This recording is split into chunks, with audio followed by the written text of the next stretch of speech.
NATO മേധാവിയായിട്ടുള്ള Marco Rutte BRICS രാജ്യങ്ങളെല്ലാം ഭീഷണിപ്പെടുത്തിയിരിക്കുകയാണ്. പ്രത്യേകിച്ച് ഇന്ത്യയെ ഭീഷണിപ്പെടുത്തിയിരിക്കുകയാണ്. റഷ്യയെ യുദ്ധത്തിൽ നിന്ന് പിന്തിരിപ്പിക്കാനായി ഇന്ത്യയും ചൈനയും ശ്രമിക്കണം എന്നാണ് ഈ റുട്രസിൻ്റെ തൃട്ടൂരം എന്ന് പറയുന്നത്. പക്ഷേ ഈ ഭീഷണിയെ ചിരിച്ചു തള്ളിയിരിക്കുകയാണ് നമ്മുടെ രാജ്യം.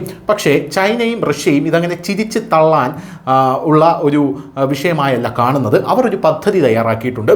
ഈ പദ്ധതിക്ക് അവർക്ക് ഇന്ത്യയുടെ സഹായം കൂടെ വേണമെന്നുള്ളതാണ് മറ്റൊരു പ്രധാനപ്പെട്ട കാര്യം. എന്താണ് എന്ന് നമുക്ക് നോക്കാം.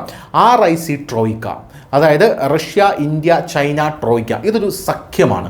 ഈ സഖ്യം ഇപ്പോൾ നിലവിൽ റണ്ണിംഗ് ആണ്. പക്ഷേ ഇത് ശക്തി പ്രാപിച്ചു കഴിഞ്ഞാൽ അമേരിക്ക പോലും കിടുങ്ങുമെന്നുള്ളതാണ് നമുക്ക് മനസ്സിലാക്കാൻ സാധിക്കുന്നത്.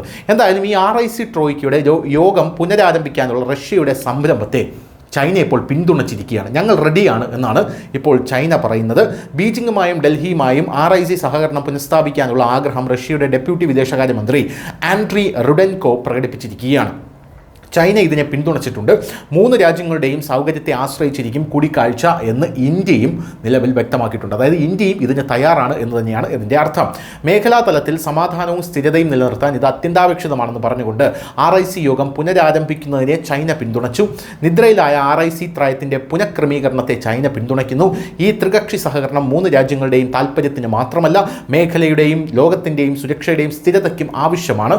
പോരാത്തതിന് ഈ ത്രയത്തിൽ ഇന്ത്യ വളരെ പ്രധാനപ്പെട്ട ഒരു പങ്കാളിയാണ്. ചൈനയും റഷ്യയും ഇന്ത്യയെ കൂടെ കൊണ്ടുപോകേണ്ടത് അത്യന്താപേക്ഷിതമാണ്. ഒരു വശത്ത് റഷ്യയുമായി ബിസിനസ് ചെയ്യുന്നതിന് ഇന്ത്യ, ബ്രസീൽ, ചൈന എന്നിവയിൽ താരിഫ് നിയന്ത്രണങ്ങൾ ഏർപ്പെടുത്തുമെന്ന് നാറ്റോ ഭീഷണിപ്പെടുത്തുമ്പോൾ, മറുവശത്ത് ഇന്ത്യയും ചൈനയുമായി കൈകോർക്കാൻ RIC സഹകരണം പുനഃസ്ഥാപിക്കാൻ റഷ്യ അഭ്യർത്ഥിക്കുന്നു എന്നത് എടുത്തു പറയേണ്ടതാണ്. പാശ്ചാത്യ രാജ്യങ്ങളുടെയും US-ൻ്റെയും ലോബികൾക്കിടയിൽ ചൈന, ഇന്ത്യ, ബ്രസീൽ തുടങ്ങിയ വലിയ രാജ്യങ്ങളുടെ പിന്തുണ നേടുക എന്ന ലക്ഷ്യത്തോടെയാണ് റഷ്യ ഇപ്പോൾ RIC ട്രോയിക്ക പൊടിതട്ടിയെടുക്കാനുള്ള നീക്കം നടത്തുന്നത്.